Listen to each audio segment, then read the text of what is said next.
Afternoon students, we have discussed in previous video characteristics of living beings. First is definite shape and size. That means we have discussed living beings have a definite shape and size. इसमें कुछ मैंने आपको example दिया था WBC और amoeba जैसे कुछ unicellular organism है which have not definite shape and size, but almost living beings have definite shape and definite size. Organization में मैंने आपको बताया था कि जितने भी ऑर्गेनिज्म होते हैं उनमें ये सेल, टिश्यू, ऑर्गन सिस्टम, इनमें से कोई सा एक लेवल ज़रूर होता है। या जैसे जो कॉम्प्लेक्स ह्यूमन बीइंग है, ये कॉम्प्लेक्स प्लांट और एनिमल्स हैं, उसमें ये इस तरह से स्टेप बाय स्टेप जो है ऑर्गेनाइजेशन मिलता है। इसको समझने के लिए जैसे हमारी जितनी भी बॉडी है वो सेल से बनी हुई है, फिर सेल से डिफरेंट टिश्यूज़ बने हुए हैं। जैसे आपने टिश्यू के बारे में सुना होगा, 9th क्लास में भी आपने पढ़ा होगा, जैसे मस्कुलर टिश्यू है, नर्वस टिश्यू है, और आपने पढ़ा है कनेक्टिव टिश्यू है, एपिथेलियल टिश्यू है। तो ये डिफरेंट सेल से बनने वाला टिश्यू है। फिर उससे मिलके बनते हैं ऑर्गन, जैसे हमारी आइज़ होगी हैं, हमारा लीवर हो गया, हमारी किडनी होगी, और फिर उनसे बनता है हमारा ऑर्गन सिस्टम, जैसे माउथ, फिर stomach, alimentary canal, intestine, digestive glands. तो ये सब मिलके हमारा बन गया ऑर्गन सिस्टम। और इसी तरह हमारी बॉडी में बहुत सारे ऑर्गन सिस्टम हैं, जैसे digestive system, respiratory system, circulatory system. तो इस तरह से बहुत सारे सिस्टम मिलकर के एक ऑर्गेनिज्म को बनाते हैं। दूसरा हमारा जो नेक्स्ट टॉपिक था सेलुलर स्ट्रक्चर। सेलुलर स्ट्रक्चर का मतलब होता है कि लिविंग ऑर्गेनिज्म अगर कोई है तो ये बहुत ज़रूरी है कि वो सेल से मिलके बना हुआ हो, उसके अंदर सेलुलर सिस्टम होना चाहिए। सेलुलर स्ट्रक्चर का मतलब है कि वो चाहे यूनिसेलुलर हो या multicellular, it is made up of cell, because cell is the fundamental unit of life. Genetic material, living organism होने के लिए लिविंग ऑर्गेनिज्म का एक कैरेक्टर है, उसके अंदर कोई ना कोई जेनेटिक मटेरियल होता है, या तो डीएनए या फिर आरएनए जो बेसिकली वायरस में ही मिलता है, और हायर क्लासेस के जो भी ऑर्गेनिज्म है उनमें RNA as a genetic material नहीं मिलता। इसके बाद नेक्स्ट टॉपिक है growth. You know very well, जो ऑर्गेनिज्म होते हैं, ऑर्गेनिज्म के अंदर ग्रोथ जो है मिलती है।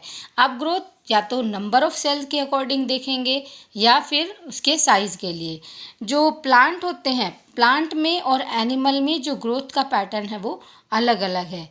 जो प्लांट होते हैं उनमें उनके पूरे लाइफ स्पैन तक ग्रोथ होती रहती है, लेकिन एनिमल्स में ऐसा नहीं है। एनिमल में कुछ सर्टेन एज तक ही उनके अंदर जो है ग्रोथ होती है। ग्रोथ क्यों होती है और इसके लिए क्या रीज़न है? ग्रोथ जब भी होगी सेल डिवीज़न के लिए ही होगी।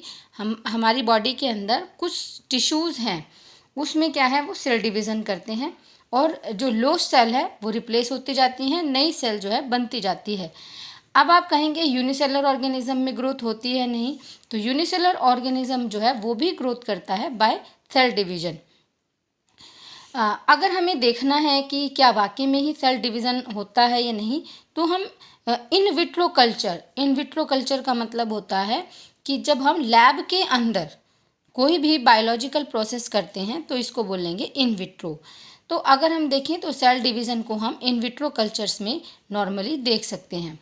जो हायर एनिमल्स हैं, प्लांट्स हैं, तो वो जो ग्रोथ करते हैं एंड रिप्रोड्यूस करते हैं, तो वो म्यूचुअली आप एक्सेसली इवेंट्स में देख सकते हैं। इसके बाद जब अगर हम इसको नॉन लिविंग से कंपेयर करते हैं तो नॉन लिविंग में ग्रोथ नहीं होता है, केवल लिविंग ही जो है नंबर में या साइज़ में अपने आप को ग्रो करते हैं। कभी भी आपने डेड ऑर्गेनिज्म को भी ग्रो करते हुए नहीं देखा होगा। ये कुछ पॉइंट जो थे मैंने आपको प्रीवियस वीडियो में बताए थे। आज मैं कुछ नए पॉइंट्स के बारे में बात करने वाली हूँ। जैसे पहला है रिप्रोडक्शन, नेक्स्ट है reproduction. You know very well, reproduction भी एक कैरेक्टरिस्टिक्स है लिविंग ऑर्गेनिज्म का। आप बहुत अच्छे से जानते हैं रिप्रोडक्शन क्या होता है। जब एक ऑर्गेनिज्म मल्टीप्लाई करके अपने ही जैसे बहुत सारे ऑर्गेनिज्म बनाता है, this process is called reproduction. क्या कभी आपने किसी भी नॉन लिविंग को रिप्रोडक्शन करते हुए देखा है? जैसे कभी आपने देखा हो कोई चेयर है, वो खुद से ही उसी के जैसी दो चेयर बन गई हैं, या कोई नॉन लिविंग थिंग है जो अपने आप ही डबल हो रहा है, मल्टीप्लाई हो रहा है? नहीं, ये रिप्रोडक्शन का जो पैटर्न है, जो कैरेक्टरिस्टिक्स है, ये भी सिर्फ लिविंग के अंदर ही होता है। दूसरा है मेटाबॉलिज्म। ये टर्म क्या है? आपने ये मेटाबॉलिज्म की जो टर्म है वो बहुत अच्छे से सुनी होगी, लेकिन इसको समझने के लिए हमने ये समझना पड़ेगा कि जितने भी लिविंग ऑर्गेनिजम्स होते हैं वो केमिकल्स के ही बने होते हैं। और ये जो केमिकल्स हैं स्मॉल भी होते हैं, बिग भी होते हैं, और इनका अलग अलग जैसे अलग अलग क्लासेस, साइज, फंक्शन सब अलग अलग होता है। तो कई बार क्या होता है, हमारी जो बॉडी है कई बार इन जो केमिकल रिएक्शन के थ्रू इन केमिकल्स को कभी माइक्रो मॉलिक्यूल्स में यानी छोटे मॉलिक्यूल्स में कन्वर्ट करना पड़ता है, और कई बार माइक्रो मॉलिक्यूल से रिएक्शन के बाद बड़े यानी मेगा मॉलिक्यूल्स बनाने पड़ते हैं। तो जितनी भी किसी लिविंग ऑर्गेनिज्म के अंदर केमिकल रिएक्शंस होती हैं, जितनी भी केमिकल रिएक्शंस होती हैं, वो सभी को कलेक्टिवली हम क्या बोलते हैं? उसका मेटाबॉलिज्म, कि ये एक मेटाबॉलिज्म है। Actually metabolism is of two type, catabolism, anabolism. Catabolism के अंदर हम वो सभी रिएक्शन रखते हैं जिनके अंदर किसी कॉम्प्लेक्स ऑर्गेनिक मटेरियल का ब्रेकडाउन हो, और ब्रेकडाउन हो करके वो सिंपलर वंस में कन्वर्ट हो जाए। जिसमें आप एग्जांपल लेते हो रेस्पिरेशन का। 10th क्लास में आपने रेस्पिरेशन पढ़ा था, और रेस्पिरेशन के दौरान आपने पढ़ा था ग्लूकोज का जो मॉलिक्यूल है अल्टीमेटली कंप्लीट ब्रेकडाउन होने के बाद कार्बन डाइऑक्साइड एंड वाटर में कन्वर्ट हो जाता है। तो ये carbon dioxide and water simpler हैं देन ग्लूकोज। तो ये एक तरह का कैटाबॉलिक रिएक्शन हो गया। एनाबॉलिक रिएक्शन का मतलब होता है in it which involves building up of complex substances, जिसमें सिंपल जो एलिमेंट्स हैं, सिंपल कंपाउंड्स हैं, वो एडअप हो करके जुड़ करके कुछ नया जो कॉम्प्लेक्स सब्सटेंस बनाते हैं। तो इस तरह का अगर आप एग्जांपल देखते हो, फोटोसिंथेसिस है। फोटोसिंथेसिस में आप लोग क्या देखते हो? कार्बन डाइऑक्साइड जो है प्लांट लेते हैं, वाटर को एब्जॉर्ब करते हैं रूट के थ्रू, और वाटर और कार्बन डाइऑक्साइड और लाइट की प्रेजेंट में यही कार्बन डाइऑक्साइड किस में कन्वर्ट हो जाता है? ग्लूकोज के मॉलिक्यूल में। अभी कार्बन डाइऑक्साइड और वाटर सिंपल थे, और फिर वो कॉम्प्लेक्स कंपाउंड यानी ग्लूकोज में कन्वर्ट हो गए। तो ये एक तरह से किस तरह का प्रोसेस हो गया? सिंपल से कॉम्प्लेक्स में कन्वर्जन का प्रोसेस हो गया। This is called anabolism. और इसका एक अगला एग्जाम्पल एसिमिलेशन भी ले सकते हैं। एसिमिलेशन का मतलब होता है बॉडी, हम जब हम कोई फूड को डाइजेस्ट करते हैं तो फूड हमारी बॉडी में जब एब्जॉर्ब होता है तो वो सिंपल फॉर्म में एब्जॉर्ब होता है आफ्टर डाइजेशन। तो ब्लड में वो सिंपल फॉर्म में होता है, सेल के पास वो सिंपल फॉर्म में जाता है। सेल अपनी मशीनरी को यूज़ करके अपनी नीड के अकॉर्डिंग फिर उसको कॉम्प्लेक्स में कन्वर्ट कर लेती है। तो इस प्रोसेस को एसिमिलेशन कहते हैं। इस एसिमिलेशन में भी सिंपल कंपाउंड से कॉम्प्लेक्स कंपाउंड बनाते हैं। इसके बाद जो अलग नेक्स्ट कैरेक्टरिस्टिक्स है लिविंग बीइंग का, दैट इज कॉन्सिक्वेंसनेस। अब ये आप देखते हैं जैसे टेबल है, चेयर है, या जितने भी नॉन लिविंग थिंग है, वो कभी आपने देखा होगा उनके आसपास की जो एनवायरमेंटल कंडीशंस हैं उन पे कभी भी उसका कोई इफ़ेक्ट नहीं होता है। जैसे कि वो कभी इस तरह से रेस्पॉन्स नहीं करेंगे आपका किसी भी बात का, चाहे आप उसको बीट करते हैं या हर्ट करते हैं। लेकिन जो लिविंग ऑर्गेनिज्म होते हैं वो अपने एनवायरमेंटल कंडीशन के प्रति सचेत होते हैं, और उनमें कॉन्शियसनेस होती है, और वो उसको हमेशा रिप्लाई करते हैं। कोई भी ऑर्गेनिज्म हो, आपने देखा हो, चाहे वो यूनिसेलर है, प्रोकैरियोटिक है, यूकैरियोटिक है, मल्टी सेलुलर है, कॉम्प्लेक्स है, सिंपल है, जितने भी ऑर्गेनिज्म होते हैं वो अपनी कंडीशन के अकॉर्डिंग, यहाँ तक कि प्लांट भी अपने आसपास, वो चाहे हमें ना लगे कि भाई उन्होंने रेस्पॉन्स किया है, उनका रेस्पॉन्स करने का अलग तरीका है। जैसे वाटर है, लाइट है, अगर उनको ज़्यादा वाटर के अंदर रखे जाता है तो वो कैसे रेस्पॉन्स करेंगे, दे विल डाई। इस तरह से अगर हम उनको वाटर ना दे सही टाइम पे और उनके लाइट पीरियड का ध्यान ना रखें तो वो तब भी डाई हो जाते हैं। तो ये एक तरह से उनका रेस्पॉन्सिंग है टुवर्ड्स देयर एनवायरनमेंट। इसके बाद जो नेक्स्ट कैरेक्टरिस्टिक्स है लिविंग बीइंग का, दैट इज मूवमेंट्स। मूवमेंट जो भी होता है हम लोग जानते हैं, मूवमेंट में हम ये बताते हैं कि किसी भी चीज़ का अपने टाइम के अकॉर्डिंग जो है मूव करना, यानी कि थोड़ा सा अपनी पोजीशन को चेंज करना। तो प्लांट्स, हम लोग मेनली एनिमल्स में तो डायरेक्ट ही मूवमेंट देखते हैं, लेकिन हम लोगों को लगता है कि शायद प्लांट में नहीं होता। तो प्लांट में 10th क्लास में आप लोगों ने जियोट्रोपिज्म, कीमोट्रोपिज्म, इस तरह के फोटोट्रोपिज्म, इस तरह के मूवमेंट्स पढ़े हैं। एक्चुअली आपने एक वर्ड भी पढ़ा होगा, that is called locomotion. Locomotion और मूवमेंट में क्या फ़र्क है? मूवमेंट का मतलब होता है जब बॉडी का कोई एक पार्ट मूव करता है, एक या दो, जो भी है, पूरी बॉडी मूव नहीं करती, दैट इज कॉल्ड मूवमेंट। और जब पूरा का पूरा whole body of organism will when move, then it is called locomotion. तो लोकोमोशन जो है हमेशा आपको एनिमल्स में देखने को मिलता है। नेक्स्ट पॉइंट आता है एनर्जी। एनर्जी का मतलब है कि कोई भी ऑर्गेनिज्म है, यानी कि लिविंग बीइंग को सरवाइव करने के लिए एनर्जी सोर्स की ज़रूरत होती है। अब सबका एनर्जी सोर्स अलग तरीके से होता है। बेसिकली सभी फूड को लेते हैं, जैसे प्लांट हैं, plant they can synthesize their food, but animal they can not synthesize their food, but they are depend on other sources like plants, other animals. तो कोई भी तरीका हो, लेकिन लिविंग ऑर्गेनिज्म एनर्जी को लगातार जो है एब्जॉर्ब करते हैं, लेते रहते हैं और अपनी बॉडी को सर्वाइव करते हैं। नेक्स्ट टर्म आता है होम्योस्टैसिस। ये वर्ड आपके लिए नया है। होम्योस्टैसिस का मतलब होता है it is the ability of an organism to maintain a favourable internal environment despite changes in the external environment. इसको कैसे समझेंगे? अब आप देखते हो कोई एक्वेटिक एनिमल है, अगर वो वाटर के अंदर रहता है तो उसको क्या है, वाटर के अंदर कोई भी चीज़ जाती है तो उसमें लगातार जैसे वाटर डिफ्यूज़ होता जाता है, तो ये भी हो सकता है कि वो बस्ट हो जाए, ज़्यादा वाटर जाने के बाद वो स्वेलअप होके फट जाए।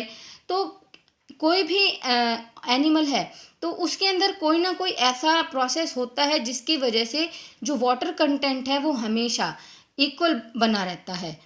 बॉडी के अंदर जितना वाटर उसको चाहिए उतना वाटर वो मेंटेन करता है।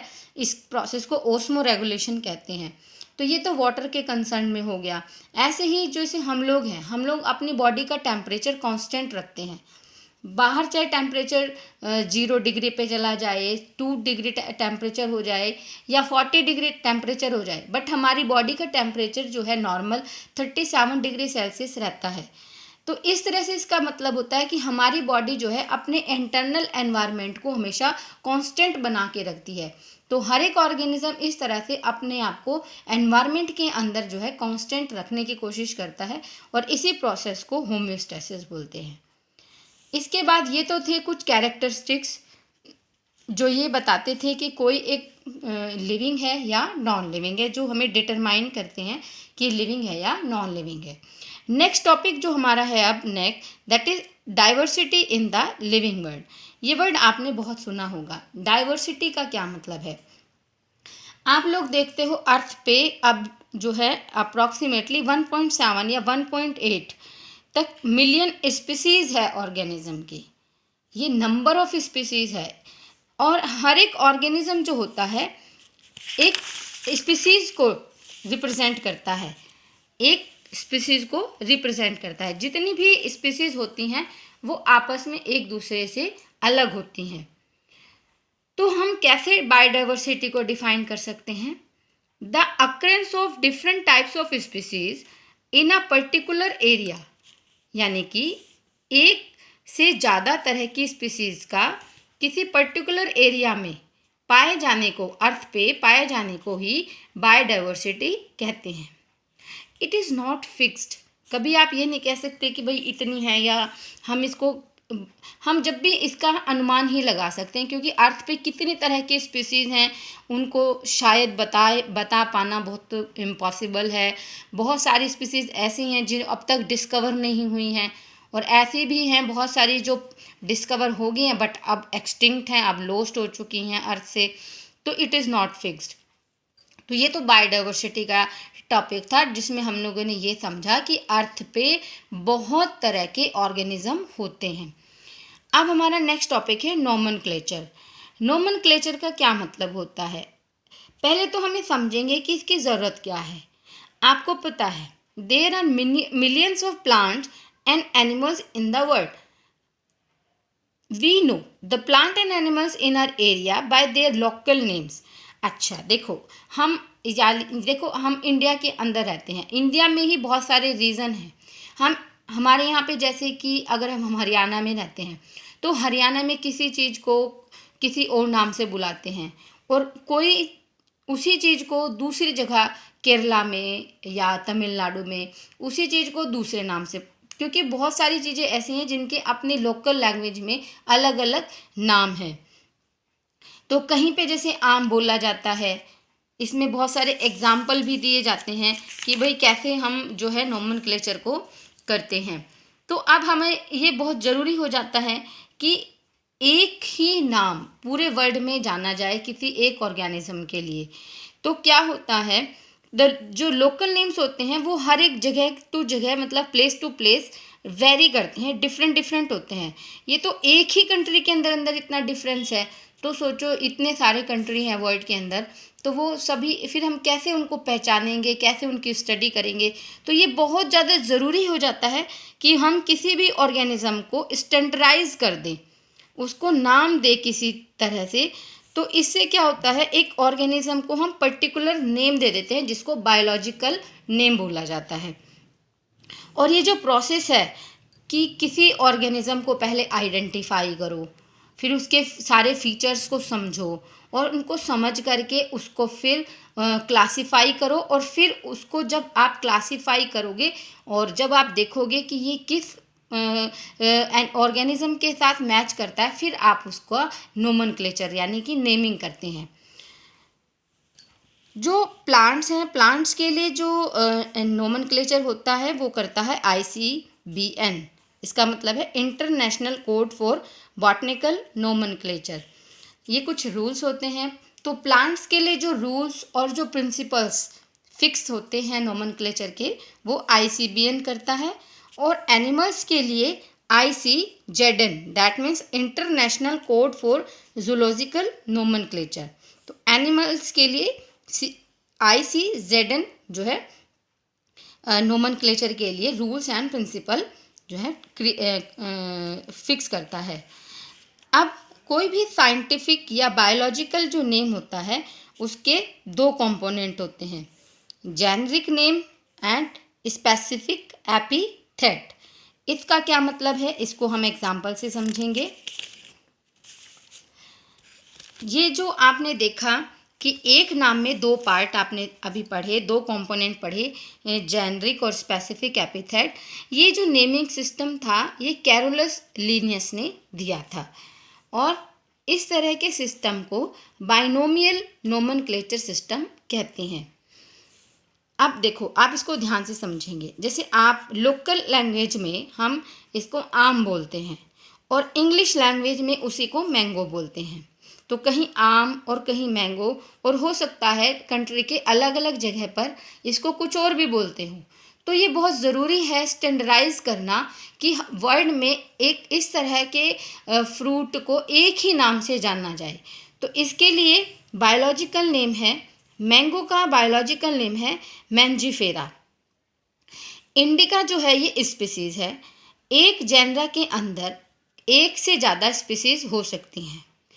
तो अब जैसे आप इस नाम को देख रहे हो, मैंजीफेरा इंडिका, तो ये जो आप पहला कंपोनेंट देख रहे हो ये होता है इसका जेनरिक नेम, और ये इसके जीनस को रिप्रेजेंट करता है। ये जब मैं आपको टैक्सोनॉमिक कैटेगरीज पढ़ाऊंगी तब मैं आपको बताऊंगी जीनस किसको कहते हैं, स्पीसीज किसको कहते हैं। इंडिका क्या शो करता है? इंडिका ये शो करता है स्पेसिफिक एपिथेट। स्पेसिफिक एपिथेट का मतलब है कि वो किस स्पीसीज से बिलोंग करता है। इसके बाद ये था बाइनोमियल नोमेनक्लेचर। इस तरह से बहुत सारे नेम जो हैं साइंटिफिक नेम होते हैं हर एक ऑर्गेनिज्म के, लेकिन नोमेनक्लेचर को आपने लिखना है या फिर कैसे हम इसको लिखते हैं और इसके लिए क्या रूल्स फॉलो करने पड़ते हैं, तो ये हमने पढ़ना है। बायोलॉजिकल जो नेम्स होते हैं वो जनरली लैटिन लैंग्वेज से लिए जाते हैं और वो जितने भी वर्ड होते हैं वो लैटिन लैंग्वेज से, लैटिन वर्ड से ही ड्राइव्ड होते हैं और इसीलिए इनको जब भी हम लिखते हैं तो इटैलिक फॉर्म में ही लिखा जाता है ताकि ये शो हो सके कि वो लैटिन वर्ड से डिराइव्ड हैं। पहली बात, the first word in biological name represent the genus. जैसे मैंने अभी आपको बताया, मैंजीफेरा इंडिका में पहला जो वर्ड आप देख रहे हो ये जीनस को रिप्रेजेंट करता है और दूसरा जो वर्ड आप देख रहे हो ये स्पीसीज को रिप्रेजेंट करता है। थर्ड पॉइंट, जब दोनों ही वर्ड्स आर रिटन, जब हम दोनों वर्ड्स को कभी लिखते हैं तो लिखने के टाइम जो होता है इसको हम सेपरेटली अंडरलाइन करेंगे। जैसे आपने मैंजीफेरा इंडिका लिखना है तो मैंजीफेरा को आप अलग से अंडरलाइन करना पड़ेगा और इंडिका को अलग से अंडरलाइन करना पड़ेगा। और अगर आप इसको प्रिंट कर रहे हैं, मान लिया किसी भी साइंटिफिक नेम को आपने प्रिंट करना है तो आप इसको इटैलिक्स का मतलब होता है उसको, जैसे आप ये देखो बुक में देखो आप, जैसे आपने इसको प्रिंट किया है तो आप देख रहे हो मैंजीफेरा इंडिका को अलग से थोड़ा टेढ़ा करके, थोड़ा सा स्लाइटली जो है टेढ़ा करके इसको लिखा है इटैलिक पैटर्न के अंदर। तो प्रिंट में हम इसको इटैलिक्स में लिखते हैं। इसके बाद जो जेनरिक नेम होता है वो हमेशा कैपिटल लेटर से ही हम शुरू करते हैं और जबकि जो स्पेसिफिक एपिथेट होता है उसको हम स्मॉल लेटर से हमेशा शो करते हैं। जैसे आप एग्जांपल देखेंगे, जैसे मैंने अभी यहाँ पे दिखाया मैंजीफेरा इंडिका मैंने लिखा तो मैंजीफेरा जेनरिक जो है शो करता है, तो मैंजीफेरा के लिए हम एम कैपिटल लेंगे और इसकी स्पीसीज है इंडिका तो आई को हम यहाँ पर स्मॉल लेंगे। अगर कई बार आपको जो बायोलॉजिकल नेम है या साइंटिफिक नेम है आपको इस तरह से लिखा दिखता है मैंजीफेरा इंडिका लिन, तो ये वर्ड क्या इंडिकेट कर रहा है? ये वर्ड इंडिकेट करता है कि ये जो स्पीसीज़ है मैंजीफेरा की इंडिका स्पीसीज़ है, it was firstly described bye Linnaeus. ये इसके जो साइंटिस्ट हैं उनका नाम दिया हुआ है। इसके बाद नेक्स्ट टॉपिक आता है आइडेंटिफिकेशन। आइडेंटिफिकेशन का मतलब होता है आपने कोई भी ऑर्गेनिज्म है उस ऑर्गेनिज्म को आपने क्या किया है, अच्छे से उसके कैरेक्टर्स को समझा है और उसको अच्छे से नाम दिया है, लेकिन आपने ये देखना है कि पूरे क्लासिफिकेशन सिस्टम में आप उसका क्या प्लेस देखते हैं, किस पूरे क्लासिफिकेशन सिस्टम में आप उसके लिए कौन सा प्लेस डिटरमाइन करते हैं, इसको ही बोलते हैं आइडेंटिफिकेशन। जैसे आपने किसी स्कूल में किसी बच्चे का एडमिशन कराना है तो पहले उसका टेस्ट लेंगे और टेस्ट के बाद उसके ये देखेंगे कि उसका जो नॉलेज लेवल है, उसका आईक्यू लेवल है, वो कहाँ तक जाता है और फिर उसके अकॉर्डिंग ही उसको क्लास में बिठाया जाता है। इसी तरह से ही ऑर्गेनिज्म का सभी कैरेक्टर्स को अच्छे से देखा जाता है, ऑब्जर्व किया जाता है और फिर उसको पूरे सिस्टम में कौन सी क्लास दी जाएगी, कौन सी फैमिली में, कौन से ग्रुप के अंदर उसको रखना है, तो ये जो होता है आइडेंटिफिकेशन का काम है। Next topic is classification. Classification you know very well, it is the process by which anything is grouped. किसी भी चीज़ का अगर हम ग्रुप में डिवाइड हम उसको करते हैं अपनी ही कन्वीनियंट कैटेगरीज में, लेकिन वो किस पे बेस्ड हो, बहुत इजीली ऑब्जर्वेबल कैरेक्टर्स पे बेस हो, तो ऐसे कैरेक्टर्स के अकॉर्डिंग हम लोग कैटेगराइज करते हैं जब ऑर्गेनिज्म को, तो दैट इज कॉल्ड क्लासिफिकेशन। जैसे हमने कोई आपको बताया कि ऑर्गेनिज्म जो है हमने बेसिकली 2 में डिवाइड कर दिए, प्लांट्स एंड एनिमल्स। जैसे कुछ एनिमल्स हो गए जैसे हम कहेंगे ये डॉग्स हैं, तो अब कुछ कैरेक्टर हम उनके अंदर देखते हैं तो जिनको हम देख कर क्या कहते हैं कि डॉग, जबकि आप देखते हैं सभी डॉग एक जैसे नहीं हैं, लेकिन उसमें कुछ कैरेक्टर एक जैसे हैं तो फिर हम उनको कहते हैं हाँ ये भी डॉग है। इसी तरह कैट्स, क्या सभी कैट्स एक जैसी होती हैं? नहीं, लेकिन हम कुछ कैरेक्टर को देख करके कहते हैं कि हाँ ये भी कैट है और ये भी कैट है। इसी तरह से इंसेक्ट्स, आपने लाखों इंसेक्ट देखे होंगे, लेकिन फिर भी हम अब अलग अलग तरह के हैं, लेकिन हम उनको एक ही कैटेगरी में रख रहे हैं ताकि हमें कुछ तो कैरेक्टर हम उनमें सेम देख रहे हैं कि हम उनको एक ही ग्रुप में रख रहे हैं कि भाई ये सभी क्या है, इंसेक्ट है। इसके बाद नेक्स्ट टॉपिक होगा टैक्सोनॉमी। तो इसके ये आपने इतना ही लिखना है और सारे नोट्स आपने अच्छे से देखने हैं। मैं एक बार आपको शुरू से लेके अब तक सारे नोट्स दे रही हूँ, आपने ये लिखने हैं। ये यूनिट फर्स्ट का पहला चैप्टर है द लिविंग वर्ल्ड। इसके नोट्स जो हैं आपने यहाँ से शुरू करने हैं। एक बार मैं आपको दिखा रही हूँ। ये आपने देखनी है बायोलॉजी की डेफिनेशन, फिर आपने देखना है फादर ऑफ बायोलॉजी, बायोलॉजी की ब्रांचेस, कुछ अदर ब्रांचेस, उनके फादर,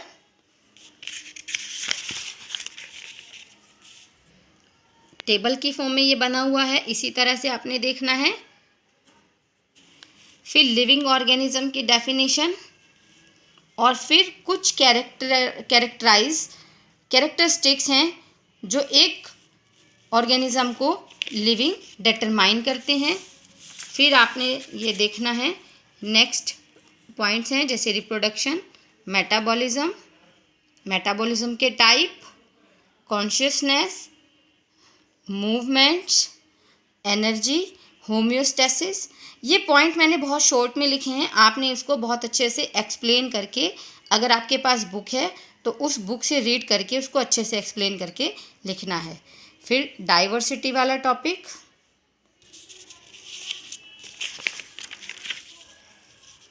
आपने ये फेयर नोटबुक में सब लिखने हैं नोट्स। फिर नॉमेनक्लेचर वाला टॉपिक,